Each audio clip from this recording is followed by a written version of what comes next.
Assalamu alaikum. My name is Muhammad Ali Raza and welcome to my YouTube channel Concept of Chemistry. Today I am going to discuss with you aldehyde and ketone 12th chapter second year chemistry short tricks. पूरा chapter को मैंने short तरीके जरिए से आपको मैंने समझाना है। जो मैकेनिज्म है, जो रिएक्शंस हैं, उसके शॉर्ट ट्रिक्स क्या है वो मैं आपसे डिस्कस करूंगा इस लेक्चर में। So what we will discuss today, जो जो मेन पॉइंट्स हैं वो कौन कौन से मैं डिस्कस करूंगा उससे मैं पहले आपके सामने इलैबोरेट करता हूँ। उसके अलावा और भी चीज़ें होंगी जो डिस्कस करेंगे हम। तो वो मेन पॉइंट्स कौन से हैं? First one is alcohol to carbonyl compounds, how we can prepare carbonyl compounds from alcohol, we will discuss in this article. Next one is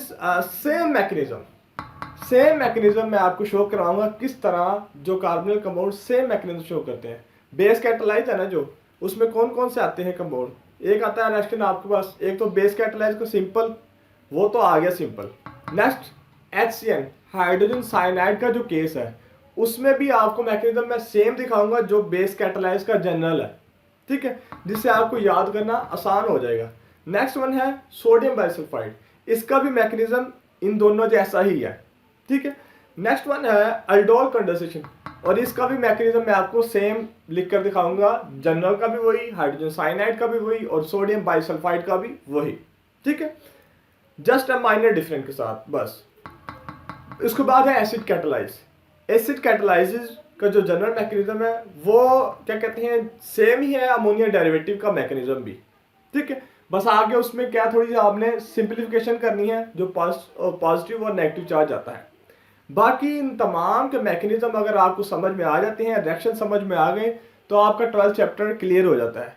इससे आगे जो टेस्ट हैं वो तो आपको खुद ही याद करने पड़ेंगे, उसकी तो कोई स्ट्रेटजी नहीं है, तो वो भी इन्हीं के अंदर आते हैं। जिस तरह सोडियम बाइसल्फाइड के साथ रिएक्शन है वो भी आपके टेस्ट के अंदर मेंशन है। उसके बाद 2,4 डाइनाइट्रोफिनाइल हाइड्रोजन के साथ टेस्ट है, वो भी आपके टेस्ट के अंदर आता है। तो इन रिएक्शन से आपके वो टेस्ट भी क्या है, क्लियर हो जाएंगे। क्लियर है? सो नेक्स्ट चलते हैं।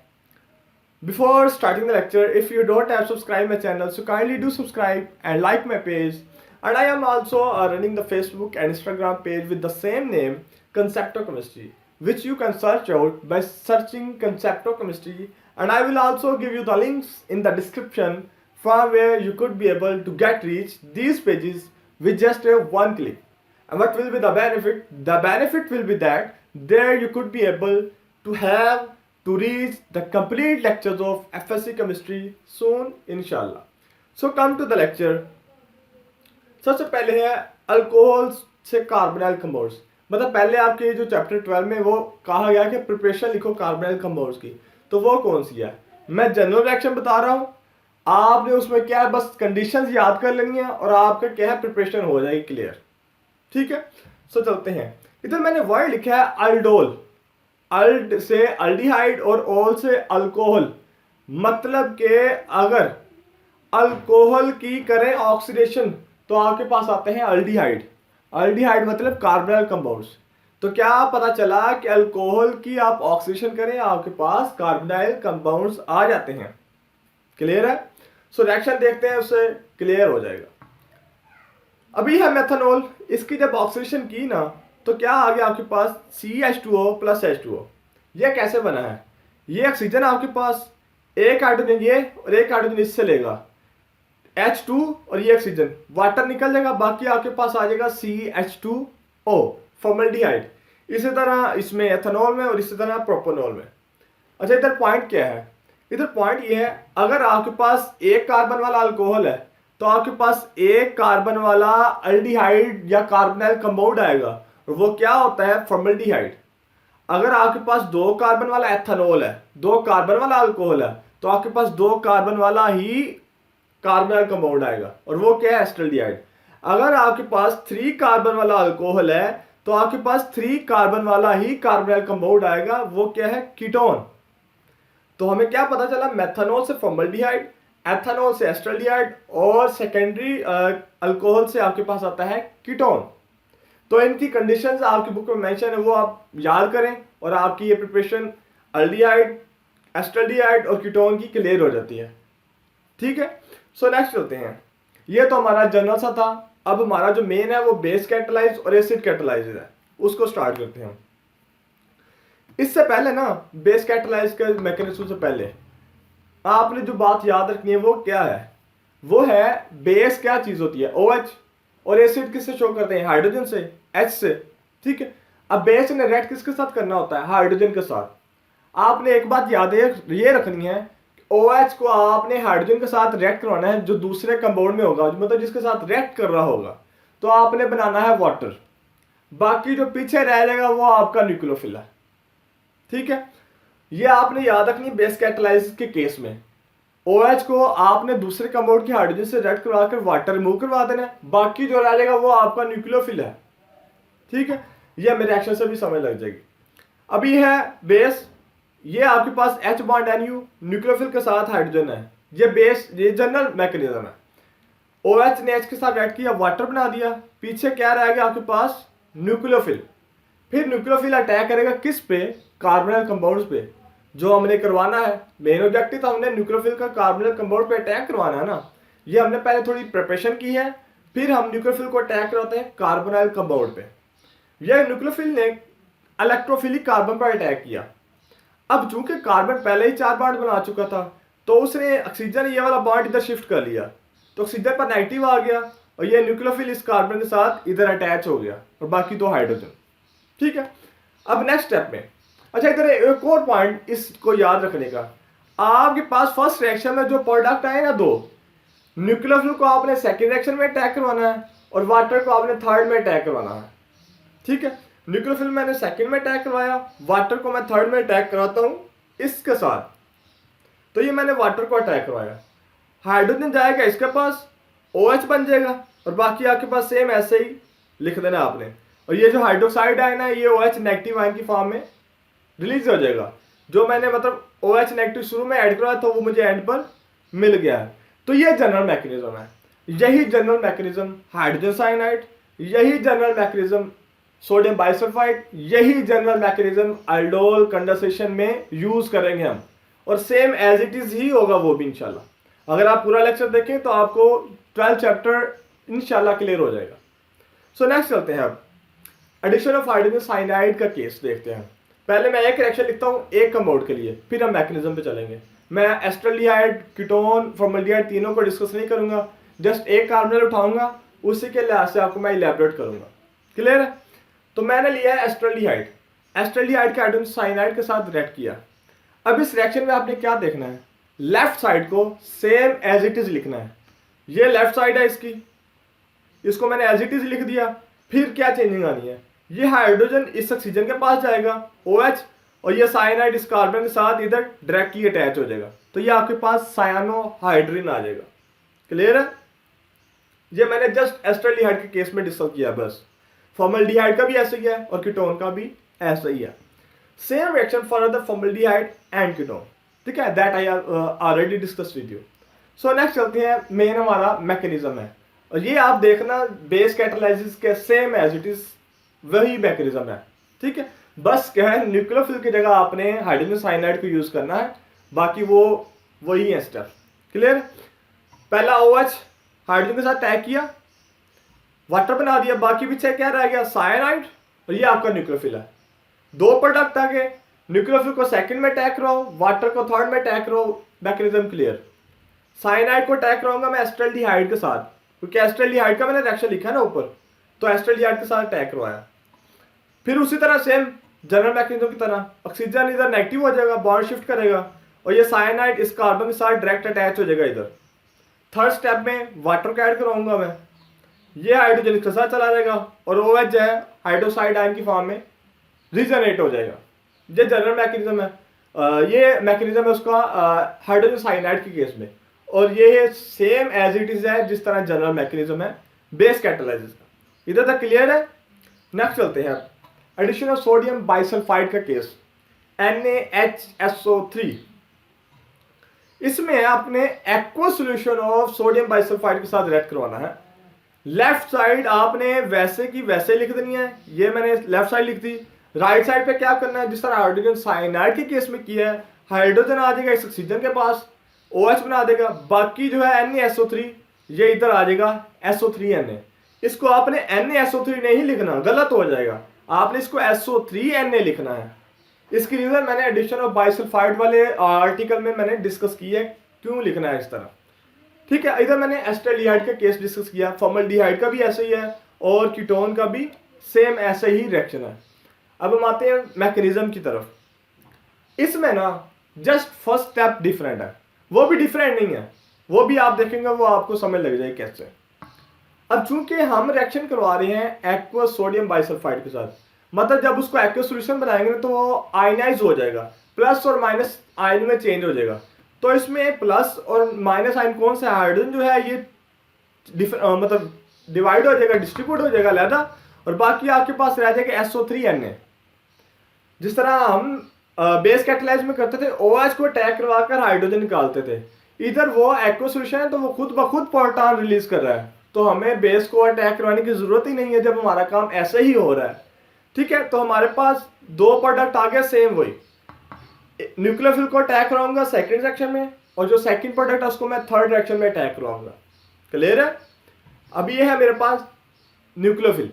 ठीक है, इसको मैं रखूंगा किसके साथ, एस्टल्डिहाइड के साथ, क्योंकि हम एस्टल्डिहाइड को ही डिस्कस करते आ रहे हैं, एससीएन के केस में भी इसके केस में भी। क्लियर है?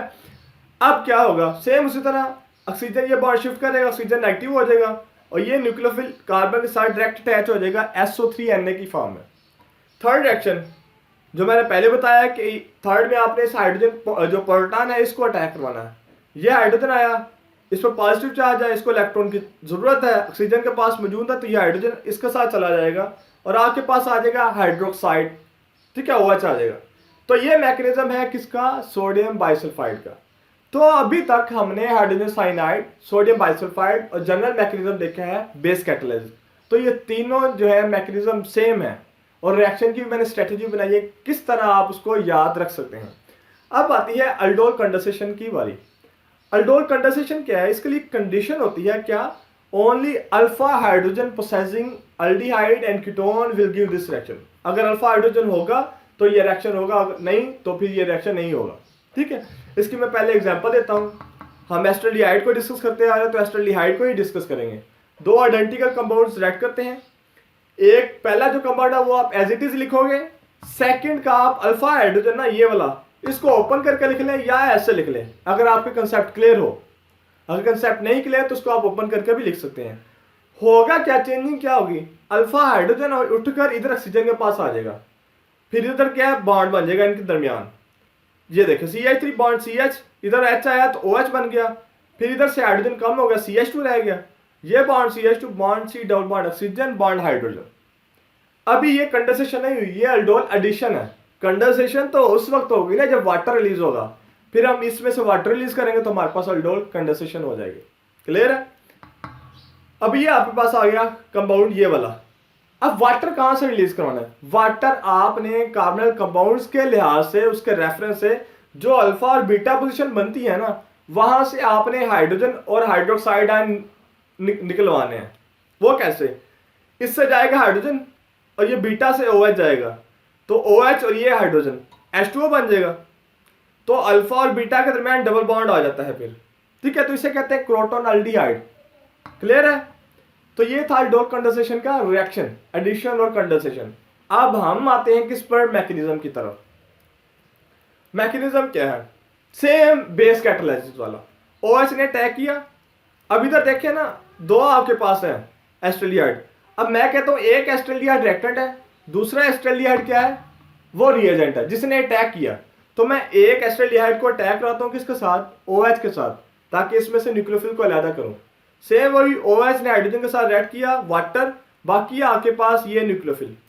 सेम न्यूक्लियोफिल सेकंड में अटैक करेगा कार्बन पे, एस्टल्डिहाइड पे, तो ये अटैच हो जाएगा किसके साथ, ये CH2 ना, ये वाला CH2 ये न्यूक्लियोफिल है, इसने डायरेक्ट अटैच होना इस कार्बन के साथ। ठीक है, तो मैं इसको लिखता हूं CH3 बॉन्ड CH, ये डबल बॉन्ड इधर शिफ्ट हो जाएगा बॉन्ड O नेगेटिव, और ये CH2 इस कार्बन के साथ इधर डायरेक्ट अटैच होगा। ये देखें bond CH2 bond C double bond oxygen bond hydrogen, ये वाला। क्लियर है? नेक्स्ट में वही आपने वाटर को ऐड करवाना है, थर्ड में वाटर ऐड करवाया, हाइड्रोजन जाएगा इसके पास और OH ion as negative release हो जाएगा और ये हमारा हाइड्रोक्साइड आयन रीजनरेट हो जाएगा। तो सेम मैकेनिज्म है जो हाइड्रोजन साइनाइड का है, जो सोडियम बाइसल्फाइड का जो जनरल है, और अल्डोल का भी वही है। अब आगे है कैनिज़ारो रिएक्शन, जिसमें अल्फा हाइड्रोजन ना हो तो वो देते हैं कैनिज़ारो रिएक्शन, अल्फा हो तो अल्डोल, नहीं तो कैनिज़ारो। अब इसमें क्या होता है, फॉर्मल्डिहाइड देते हैं, 2 फॉर्मल्डिहाइड को लो, ठीक है, एक फॉर्मल्डिहाइड जाएगा आपके पास CH3OH में जाएगा, और एक OH जो फॉर्मल्डिहाइड है वो HCNN में जाएगा, साल्ट बनाएगा, और ये in the presence of sodium hydroxide reaction होगा। ठीक है, आपकी बुक में मेंशन है वर्ड डिसप्रोपोर्शनेशन रिएक्शन, मतलब जिसमें ऑक्सीडेशन और रिडक्शन होती है। ऑक्सीडेशन रिडक्शन क्या है वो हम डिस्कस करते हैं पहले। ऑक्सीडाइज प्रोडक्ट कौन सा होता है, जिसमें रिडक्शन ऑफ हाइड्रोजन हो, हाइड्रोजन की तादाद कम हो जाए ओरिजिनल प्रोडक्ट से, वो हम देखते हैं कौन सा है। ये देखिए इधर 2 हाइड्रोजन थे 1 और 2, और इसमें देखिए 1 हाइड्रोजन है, तो ये है रिडक्शन प्रोडक्ट, रिड्यूस प्रोडक्ट है। और रिड्यूस प्रोडक्ट ये ऑक्सीडाइज प्रोडक्ट, सॉरी ये ऑक्सीडाइज प्रोडक्ट है जिसमें हाइड्रोजन कम हो जाती है। और ये कौन सा है, ये रिड्यूस प्रोडक्ट है। रिड्यूस प्रोडक्ट कौन सा होता है, इंक्रीज ऑफ हाइड्रोजन, जिसमें हाइड्रोजन की तादाद as compare to original product बढ़ जाए। इसमें 1-2 हाइड्रोजन थे और इधर आपके पास हाइड्रोजन बढ़ गए हैं, तो ये क्या है, रिड्यूस प्रोडक्ट है। तो इसलिए इसको, इसमें ऑक्सीडेशन और रिडक्शन होती है, इसके लिए इसको डिसप्रोपोर्शनेशन रिएक्शन भी कहते हैं। क्लियर है। अब इसका मैकेनिज्म पे जाने से पहले ना 2-3 बातें हैं जो आपसे मैं शेयर करना चाहता हूं। वो क्या, अभी तक देखिए 3 रिएक्टेंट्स है, 1 2 3। क्लियर है। बेस कैटालाइज में आता है ये। मैं क्या करूंगा, एक रिएक्टेंट उठाऊंगा, उसको मैं बेस के साथ रिएक्ट कराऊंगा, उसका मैंने प्रोडक्ट हासिल कर लेना, फिर 1 प्रोडक्ट आ जाएगा। फिर उससे जो न्यूक्लियोफिल आएगा उसको मैं इसके साथ अटैक कराऊंगा, और प्रोडक्ट आएगा, 2 प्रोडक्ट हो जाएंगे। तो अगर आप देखें कि सपोज करो इसकी जगह पर मैं इसका प्रोडक्ट लिखता हूं, इसकी जगह पर इसका प्रोडक्ट लिखता हूं, फिर मैं उन दोनों को जमा कर देता हूं, फिर उसको मैं NaOH के साथ रिएक्ट करवाऊंगा, तो मेरे पास ये आ जाएगा। क्लियर है। आपने क्या याद रखना है, पहले एक को अटैक कराऊंगा बेस के साथ, एक आएगा मेरे पास प्रोडक्ट, फिर दूसरे को अटैक करूंगा, दूसरा प्रोडक्ट, फिर उन दोनों प्रोडक्ट को मिलाना है, और उससे जो प्रोडक्ट आएगा उसको NaOH के साथ रिएक्ट करवा देना है। सिंपल। क्लियर है। सो मैकेनिज्म पे चलते हैं। ये पहला रिएक्टर लिया, उसको बेस के साथ रिएक्ट करवाया, ये OH डायरेक्ट अटैच हो जाएगा इसके साथ, क्योंकि इसमें हाइड्रोजन आप निकाल नहीं सकते, तो ये OH जो है ना इसके साथ अटैच हो जाएगा। क्लियर है। और ये ऑक्सीजन इधर बॉन्ड शिफ्ट करेगा तो ऑक्सीजन नेगेटिव हो जाएगा। ये हमारे पास आ गया क्या, फर्स्ट के केस में आपके पास न्यूक्लियोफिल आ गया है। अब इसको ना थोड़ा सा मतलब इसको सेट कर लेते हैं, थोड़ा सा ऑर्गेनाइज कर लेते हैं। क्या होगा, अब ये नेगेटिव है ना, इसने कहना है कि मैंने इधर शिफ्ट करने हैं बॉन्ड, तो कार्बन के पास पहले ही 4 है, तो कार्बन कहता है ठीक है मुझे कोई निकाल लेना दो, फिर आप आना। तो ये ना ये वाला हाइड्रोजन निकाल लेता है, ये वाला, और जब ये निकालता है ये वाला इलेक्ट्रॉन पूरा बॉन्ड पे ले जाता है हाइड्रोजन, मतलब एक तो हाइड्रोजन अपना इलेक्ट्रॉन लेके जाता है और साथ कार्बन का भी ले जाता है, तो इस पर आ जाता है हाइड्राइड आयन, इस पर नेगेटिव चार्ज आ जाता है। और बाकी आपके पास H bond C double bond oxygen bond hydroxyl, ये आपके पास आ गया फर्स्ट प्रोडक्ट, जिसको मैंने फर्स्ट रिएक्टेंट को अटैक करवाया बेस के साथ, और मेरे पास फर्स्ट प्रोडक्ट आ गया। क्लियर है। अब मेरे पास इससे जो आया न्यूक्लियोफिल, उसको मैं सेकंड रिएक्टेंट के साथ रिएक्ट करवाऊंगा। इधर तक समझ आती है बात। सो नेक्स्ट चलते हैं। ये मेरे पास न्यूक्लियोफिल आया हाइड्राइड, इसने अटैक किया सेकंड रिएक्टेंट के साथ, और ये मेरे पास आ जाएगा CH3O नेगेटिव सेकंड प्रोडक्ट। वही बात, फर्स्ट और सेकंड प्रोडक्ट को रिएक्ट करवा दो, फर्स्ट प्लस सेकंड प्रोडक्ट। ये हमारे पास फर्स्ट प्रोडक्ट, ये बल्कि सेकंड प्रोडक्ट है ये वाला, और ये फर्स्ट प्रोडक्ट जो पिछले रिएक्शन में हमने देखा है।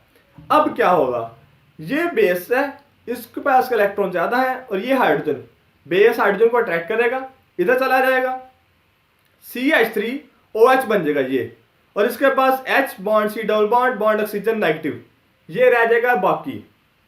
क्लियर है इधर तक। नेक्स्ट चलते हैं।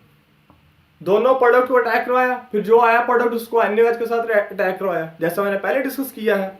तो ये आपके पास प्रोडक्ट आ गया इन दोनों को अटैक करवाने से।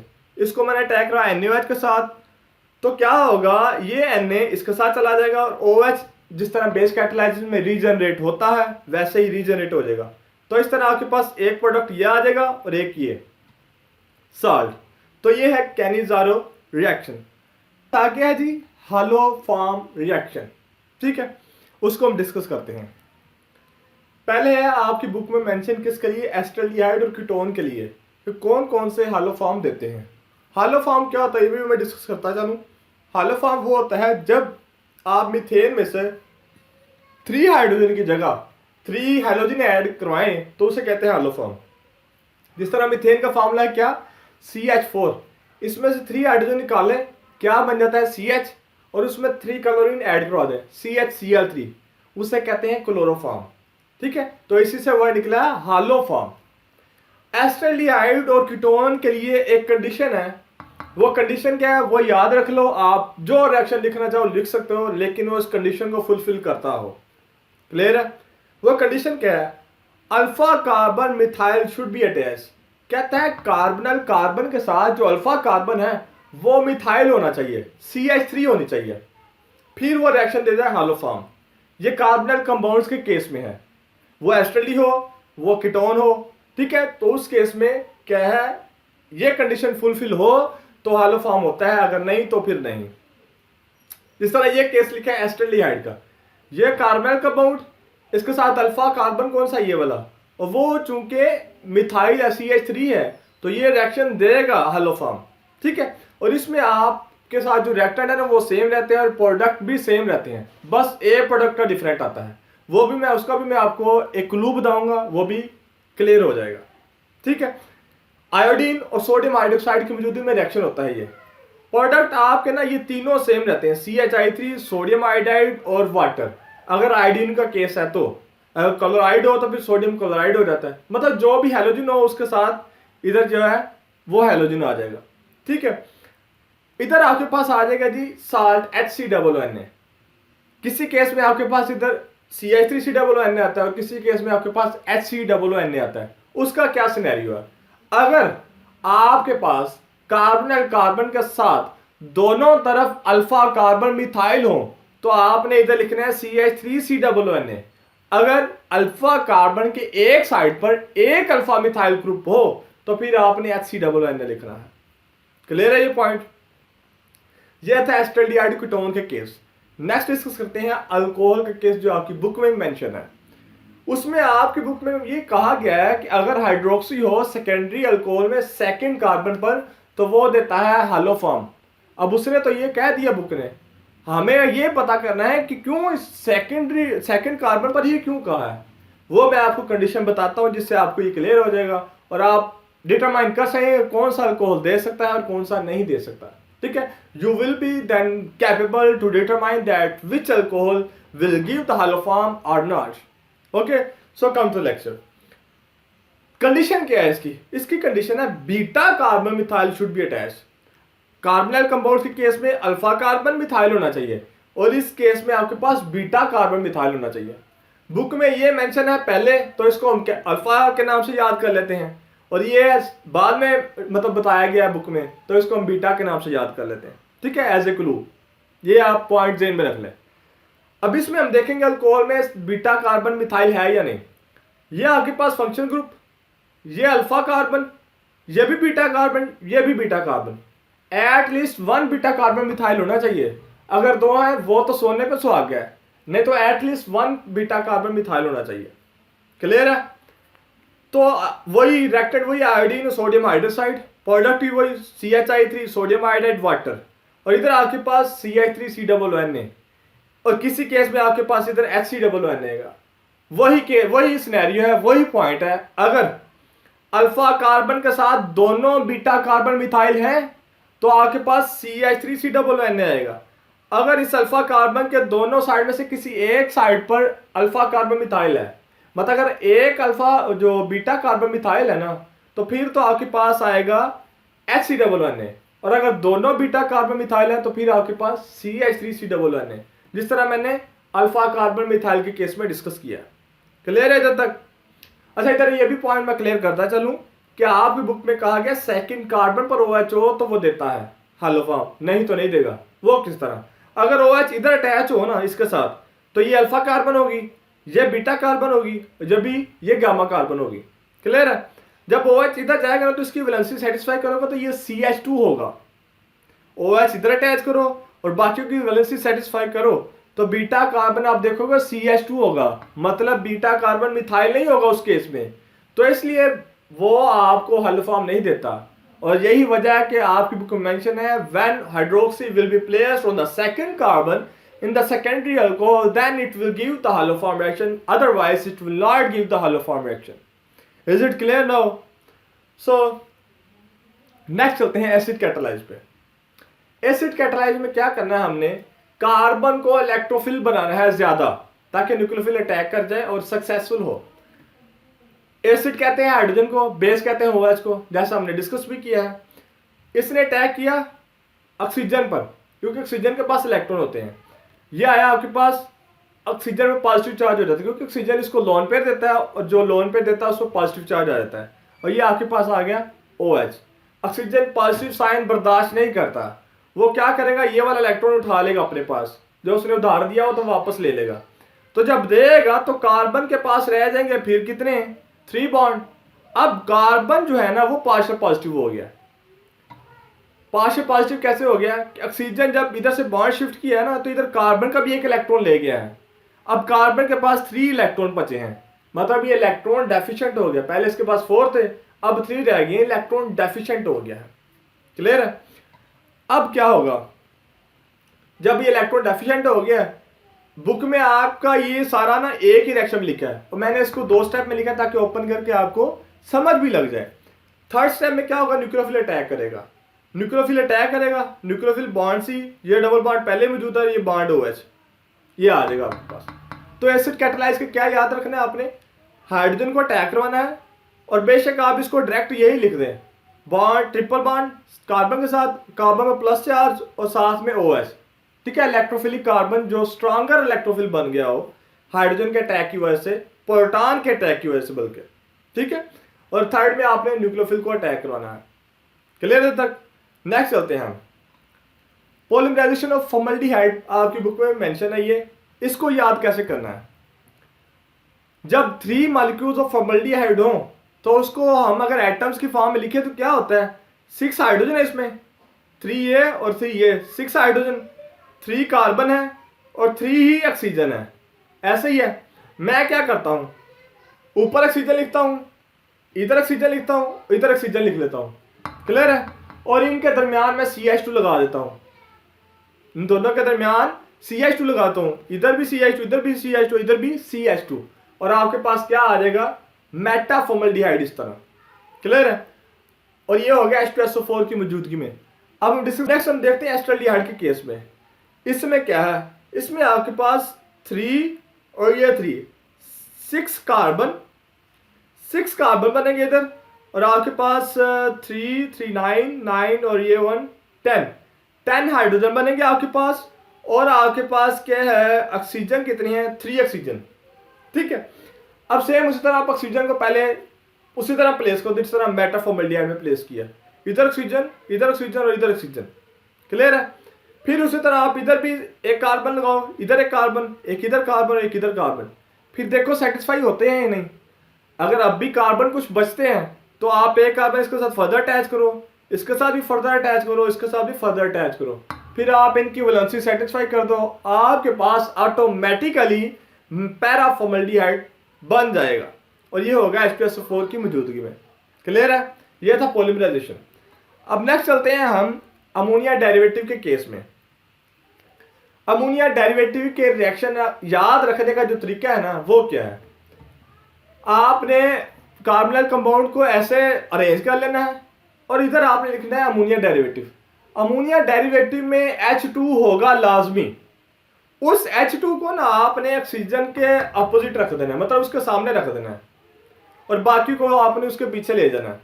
हाइड्रोजन ने लड़ना है और ऑक्सीजन के दरमियान लड़ाई होनी है। आपने इनमें क्या करना है, जस्ट ये H2 और ये ऑक्सीजन H2O की फॉर्म में रिलीज कर दें, बाकी आपके पास जो बचता है ना वो आप इधर अटैच करा दें। ये जब चला जाएगा double bond nitrogen bond OH, ये रह जाएगा, ठीक है। ये hydroxyl amine. Next hydrogen case में सेम उसी तरह हाइड्रोजन को मैंने फ्रंट पे रखा ऑक्सीजन के साथ, वाटर बनेगा, बाकी क्या रह जाएगा, डबल बॉन्ड डबल NH2, ये आ जाएगा। थर्ड है फिनाइल हाइड्रोजन का केस। इसमें भी सेम ऐसे ही H2 को रखो सामने, उसके वाटर निकाल दो, डबल बॉन्ड, इधर डबल नाइट्रोजन, हाइड्रोजन C6H5, ये आ जाएगा आपके पास फिनाइल हाइड्रोजन के केस में। क्लियर है? तो इस तरह आप रिएक्शन याद रख सकते हो अमोनिया डेरिवेटिव के। अब नेक्स्ट है 2,4 डाइनाइट्रोफिनाइल हाइड्रोजन। उसमें भी आपने ऐसा ही करना है, जो आपके पास H2 वाला होगा ना एटम, उसको आपने ऑक्सीजन के रखना है साथ, वाटर निकालें, बाकी फिर वही double bond, double nitrogen, hydrogen, बाकी सेम वैसे का वैसे ही मॉलिक्यूल, और ये साथ में वाटर रिलीज हो जाएगा। ये तो था रिएक्शन याद रखने की स्ट्रेटजी, कि किस तरह आप इसको याद रख सकते हो। अब हम चलते हैं मैकेनिज्म पे। First 3 steps are same. इसमें ना 3 स्टेप्स जो है ना, फर्स्ट वो एसिड कैटालाइज वाले सेम एज इट इज है। वो क्या है? हाइड्रोजन को अटैक करवाना, कार्बन पर पॉजिटिव चार्ज ले आना, और इसके बाद थर्ड स्टेप में आपने न्यूक्लियोफिल को अटैक करवा देना। क्लियर है? हाइड्रोजन अटैक किया, इसके बाद आपके ऑक्सीजन पॉजिटिव आ गया, ये इधर शिफ्ट करेगा बॉन्ड पेयर, तो क्या आ जाएगा? कार्बन इलेक्ट्रॉन डेफिशिएंट हो जाएगा। कार्बन इलेक्ट्रॉन डेफिशिएंट हो जाए तो कार्बन पर पॉजिटिव चार्ज आ जाएगा, बॉन्ड OH। अब आप अटैक करवाओ न्यूक्लियोफिल का। न्यूक्लियोफिल इस केस में क्या है? हमारे पास अमोनिया डेरिवेटिव है, ये आपके पास अमोनिया डेरिवेटिव है, NH2 बॉन्ड जी, और नाइट्रोजन के पास है लोन पेयर, ये न्यूक्लियोफिल है। इस नाइट्रोजन ने डायरेक्ट अटैच होना है इसके साथ। 3 स्टेप्स जो ना ये सेम है एसिड कैटालाइसिस वाले। अब ये नाइट्रोजन डायरेक्ट अटैच होगा इस कार्बन के साथ, ये देखें double bond carbon, bond OH, और ये जो बॉन्ड है ना ये इधर है, ये किसी वजह से मिसप्लेस हो गया, ये जो बॉन्ड है ना इधर कार्बन के साथ है इधर, ठीक है। अब नाइट्रोजन बनाता है 3 बॉन्ड, इधर वो 4 बना रहे हैं, 1 2 3 4, तो इसलिए इस पर पॉजिटिव चार्ज आ चुका है, और ये प्लस साइन बर्दाश्त नहीं करता। तो प्लस साइन बर्दाश्त नहीं करता तो फिर क्या करेगा ये? फिर आपने क्या करना है, ये हाइड्रोजन रिमूव करवाना है। ये hydrogen as a proton remove हो जाएगा, और इधर ऑक्सीजन पर ना लोन पेयर है, वो ढूंढ रहा होता है कोई प्रोटॉन मुझे मिले, मैं उसको खींच लूँ। तो ये हाइड्रोजन नाइट्रोजन रिलीज करता है और ऑक्सीजन उसको अपना लेता है, और ये इधर आ जाता है हाइड्रोजन, OH2 पॉजिटिव बन जाता है, और इधर आपके पास NH रह जाता है। ये इधर तक समझ आ गई है? सो नेक्स्ट क्या होगा? नेक्स्ट ये होगा, ये OH2 निकलेगा और ये वाला हाइड्रोजन निकाल लेंगे, बाकी आपके पास प्रोडक्ट बन जाएगा। ये हाइड्रोजन निकल जाएगा और ये वाला बॉन्ड नाइट्रोजन इधर शिफ्ट करो,